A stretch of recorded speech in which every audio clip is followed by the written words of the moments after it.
Magandang araw mga ka-ears! Welcome back dito sa ating channel kung saan ang kwento ay puno ng kilig, drama, at syempre hindi mawawala ang mga pasabog. Paalala lang mga idol, ang video na ito ay for entertainment purposes only, gawa-gawa lang nating kwento para pampasaya at pampakilig sa lahat ng solid supporters ng Mike Chris. Kaya sit back, relax, at sabay-sabay nating tunghayan ang mga maiinit na eksena.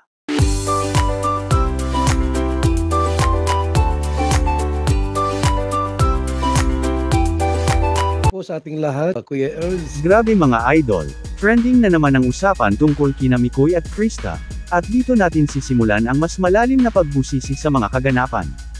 Kung mapapansin nyo sa mga kuha, ramdam na ramdam ang chemistry nilang dalawa.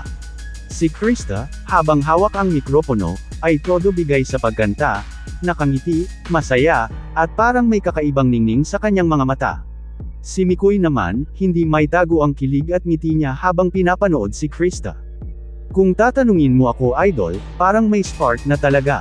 Kasi alam mo yung tipong kahit simpleng tinginan lang, pero parang may sinasabi na agad. Ganon yung vibe nila. At ito pa, marami ang nakapansin na tila ba tinamaan na si Mikoy kay Krista. Yung mga ngiti niya, hindi lang basta pakitang tao, kundi yung tipong natural na lumalabas kapag may espesyal na taong nagpapasaya sa'yo. Pero teka, mas matindi pa dito, may kumalat na usapan na si Krista raw mismo, I love you, na kay Mikoy. Totoo kaya ito? Kung totoo man, aba, malaking bagay yan kasi hindi biro para sa isang babae na unang umamin lalo na sa harap ng maraming tao at kamera. Kung totoo man, masasabi nating may kasiguraduhan na talaga ang closeness nilang dalawa. Pero syempre, hindi rin natin alam kung buwan lang ba ito o seryosong pahayag. Dito pumapasok ang mga bashers mga idol. Kasi habang todo kilig ang fans, may ilan ding hindi natuwa. Grabe raw ang panglalait na inabot ni Krista mula sa mga bashers. May mga nagsasabi pa na imbes na rumampa at kumanta, mas mabuti pa raw na magpakain na lang siya ng baboy. Mabigat pakinggan, di ba? Kasi kung titignan mo, si Krista ay isang simpleng dalaga na nangangarap at nagsusumikap para maabot ang kanyang pangarap. Hindi siya dapat husgahan ng ganun kabigat. At kung ako tatanungin, hindi makatarungan ng ganung klaseng salita. Kasi kung tutuusin, lahat naman tayo ay nagsisimula sa wala. At kung si Krista ay galing sa simpleng pamumuhay, hindi ba dapat mas suportahan natin siya kaysa latin? Yung bashers kasi, ang lakas makasira pero hindi nila alam na mas lalo lang pinapatatag si Krista at si Mikoy bilang tandem. Kasi kung walang ingay, ibig sabihin walang pakialam ang tao. Pero ngayon, trending sila, ibig sabihin maraming interesado sa kanila. Ngayon, ang tanong, nataman na ba talaga si Mikoy kay Krista? Kung pagmamasdan natin, sa bawat gesture, sa bawat ngiti, at sa bawat tinginan nilang dalawa, masasabi kung may namumuong espesyal. At kung totoo man na si Krista ay I love you, abay baka ito na ang simulan ng mas matinding kilig sa kanilang dalawa. Pero idol, huwag nating kalimutan na sa likod ng kilig at saya, nariyan pa rin ang pressure at mga mapanirang salita ng bashers.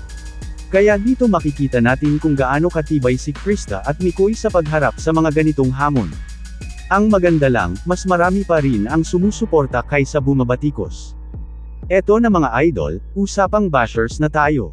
Grabe kung makapintas ang ilan, lalo na kay Krista. Kung mapapansin ninyo, habang marami ang kinikilig at natutuwa sa tambalan ni Mikoy at Krista, hindi rin nawawala ang mga mapanirang salita mula sa mga taong hindi marunong magpahalaga sa pinaghihirapan ng iba. Sabi nga ng iba, imbes na rumampa at kumanta si Krista, mas bagay daw na mag-alaga na lang siya ng baboy. Mabigat yun, idol. Pero sa kabila ng lahat, may matinding aral tayong makukuha dito. Unang-una, makikita natin kung gaano katatag si Krista. Hindi siya basta bumibitaw sa kanyang pangarap, kahit pa kaliwat kanan ang batikos. Sa halip, mas lalo pa niyang ipinapakita na kaya niyang sumabay sa entablado, kaya niyang kumanta at ngumiti, at kaya niyang magdala ng saya sa mga taong sumusuporta sa kanya. Dito pa lang, kitang-kita mo na kung bakit si Mikoy ay parang nahuhulog na rin sa kanya, kasi hindi lang kagandahan o talento ang meron si Krista, kundi puso at determinasyon. Si Mikoy naman, makikita mo rin ang reaksyon niya. Sa mga video clip at mga kuha, ramdam mong hindi siya natutuwa sa mga panlalait kay Krista. Imbes na sabayan ang negatibo, pinipili niyang maging positibo at suportahan si Krista sa lahat ng paraan. Isa itong magandang ehemplo idol, kasi sa panahon ngayon, madali na lang sabayan ang pangbabash. Pero si Mikoy, pinapakita niya na kapag may espesyal kang tao sa tabi mo, ang gagawin mo ay ipagtanggol at iparamdam na hindi siya nag-iisa.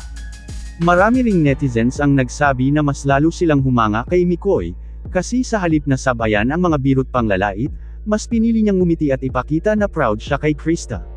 Yung simpleng hawak ng kamay, yung simpleng tingin, malaking bagay na yon para sa isang babae na nakakaranas ng matinding pressure. At ito ang dahilan kung bakit patuloy na lumalakas ang suporta ng fans sa tambalan nila.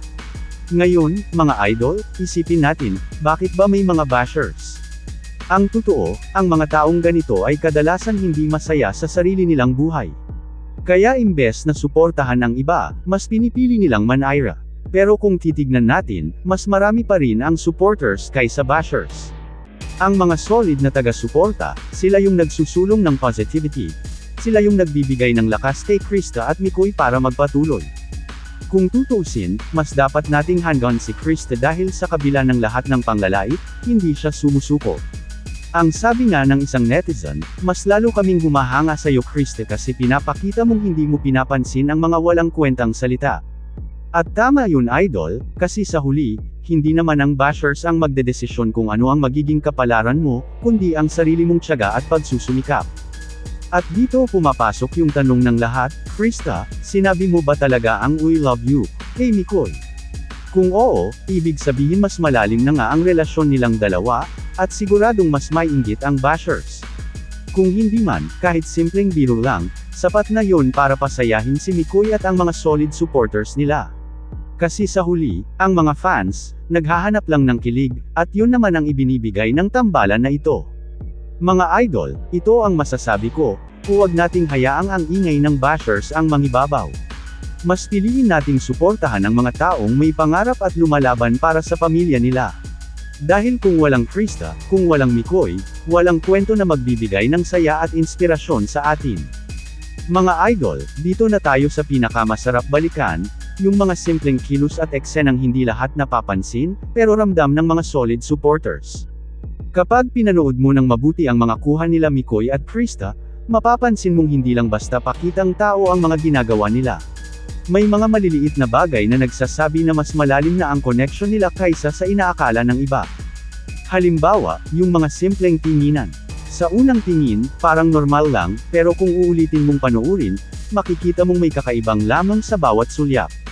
Si Krista, kapag tumitingin kay Mikoy, hindi lang basta tingin, kundi yung tipong parang kinikilig siya pero pilit niyang tinatago. Si Mikoy naman, minsan nahuhuli ng camera na nakatitig kay Krista kahit hindi pa siya ang focus ng eksena. Yun bang parang nadadala siya sa moment kahit hindi niya sinasadya. Tapos idol, dagdag pa yung simpleng hawak ng kamay. Kahit pa sa harap ng maraming tao, hindi sila nahihiyang ipakita na comfortable sila sa isa't isa. At dito makikita na hindi ito scripted, kasi kung hindi ka totoo sa nararamdaman mo, mahirap ipakita yun ng natural. Kaya maraming netizens ang nagsasabi na, ay, iba na to, may something na talaga. Isa pa, napapansin din ng mga fans na si Mikoy ay laging protective kay Krista. Kapag may mga comment na masakit, siya yung unang nagsasabi na hayaan na lang at huwag pakinggan. Hindi niya hinahayaan na mabaliwala ang effort ni Krista, at kahit sa simpleng gestures, gusto niyang iparamdam na hindi nag-iisa si Krista sa laban niya. Ganito kasi yung klase ng suporta na hindi lang nakikita sa stage, kundi ramdam hanggang sa likod ng camera. Pero idol, dito rin pumapasok ang mas matindi, yung mga eksenang hindi naman nila sinasabi ng diretso pero nararamdaman mo na may ibig ipahiwatig. Tulad nung eksena kung saan parang gusto na nilang ipagsigawan pero pinipigilan lang dahil baka ma-misinterpret ng iba. Marami ang nakapansin sa mga berwan nila na minsan nagiging seryoso, tapos biglang babawiin na parang wala lang. Pero ang totoo, doon nagsisimula yung mga tunay na damdamin, sa mga biro na minsan nagiging totoo. Kaya hindi nakakapagtaka na may mga fans na nagsasabing narinig nila mismo si Krista na "I love you" kay Mikoy. Kasi kung babalikan natin ang kilos at mga pahiwatig, posible talaga na nasabi niya ito kahit pabiro, pero may halong katotohanan.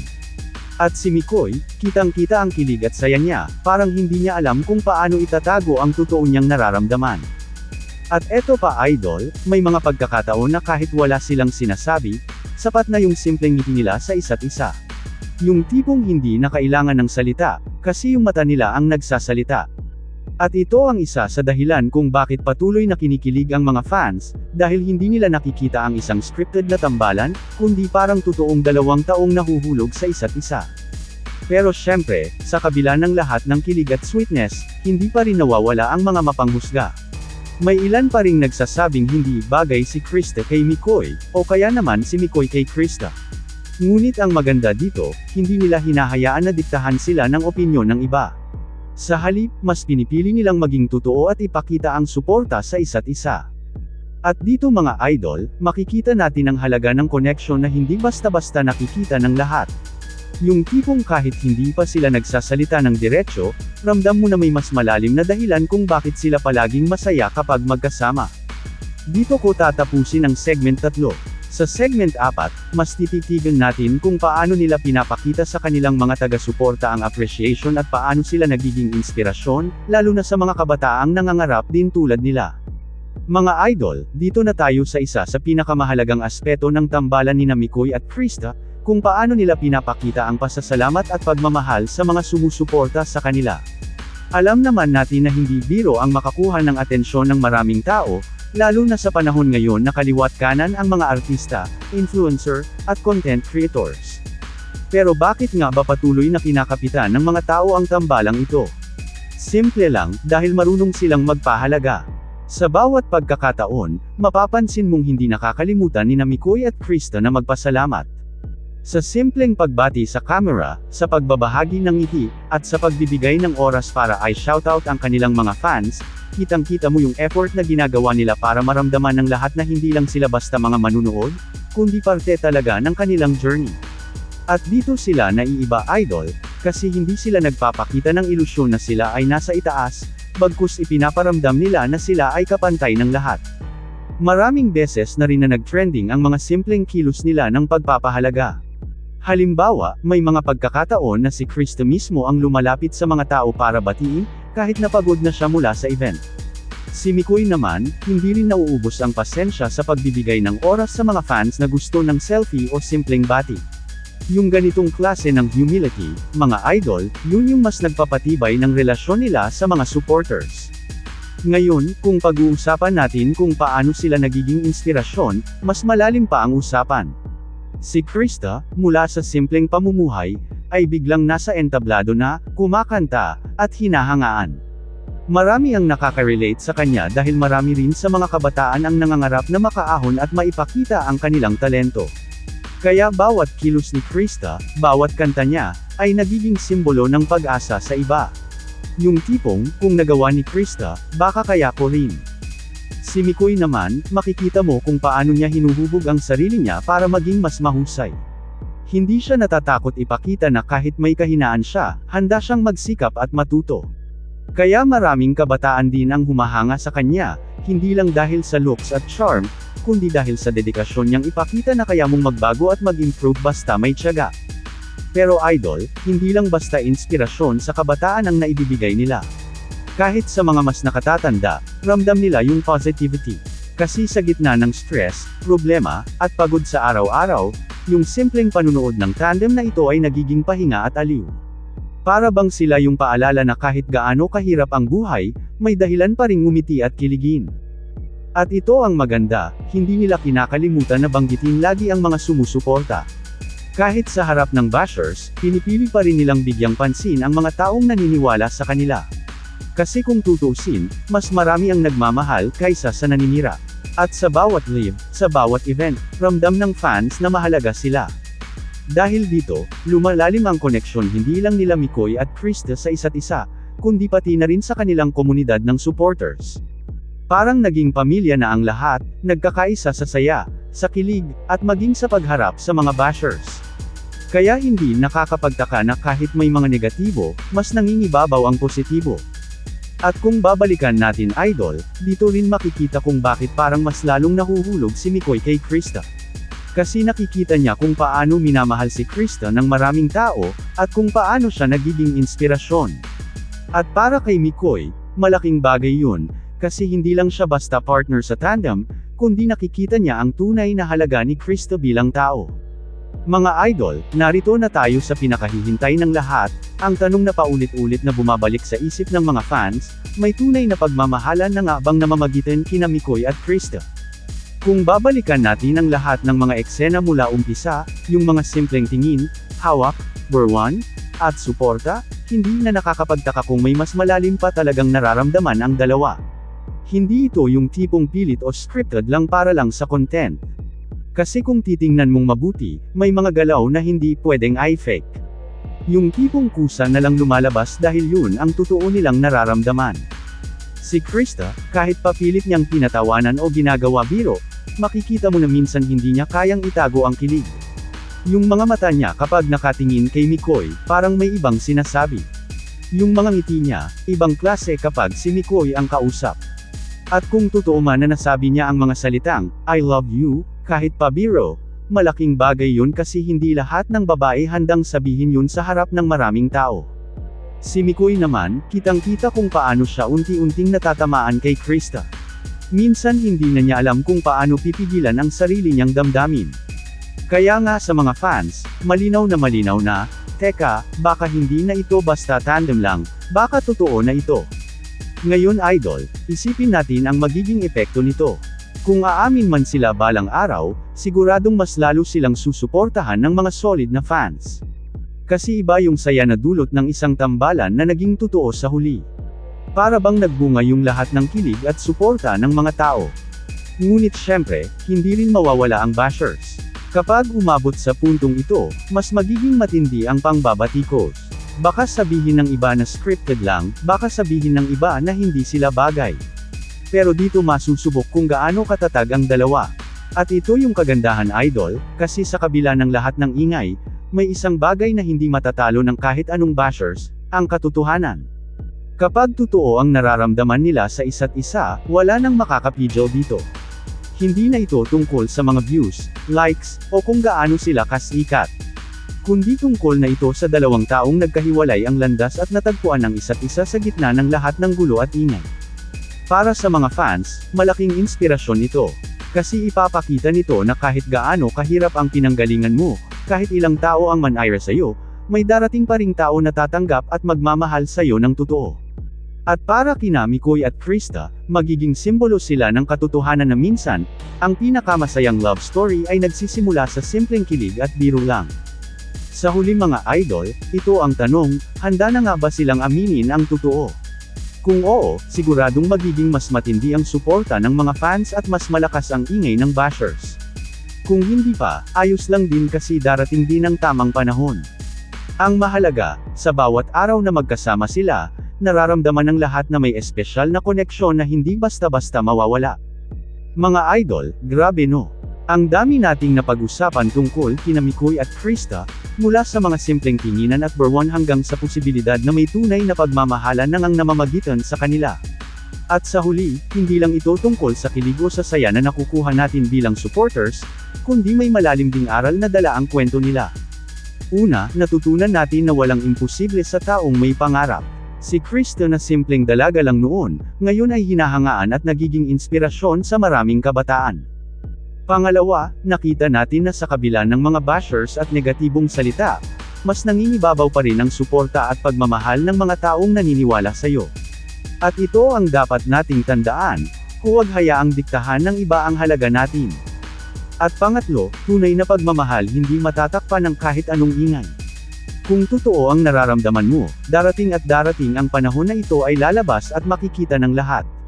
Kaya mga idol, suportahan pa rin natin sina Mikoy at Krista. Hindi man natin alam kung ano talaga ang nasa puso nila ngayon, pero sapat na yung nakakapagbigay sila ng inspirasyon, hilig, at saya sa bawat isa sa atin. Maraming salamat mga ka-ear sa pagtutok hanggang dulo ng video na ito. Huwag kalimutan mag-like, share, at subscribe para mas marami pa tayong mapagsamahan na kwento, hilig, at aral. Hanggang sa muli, peace out!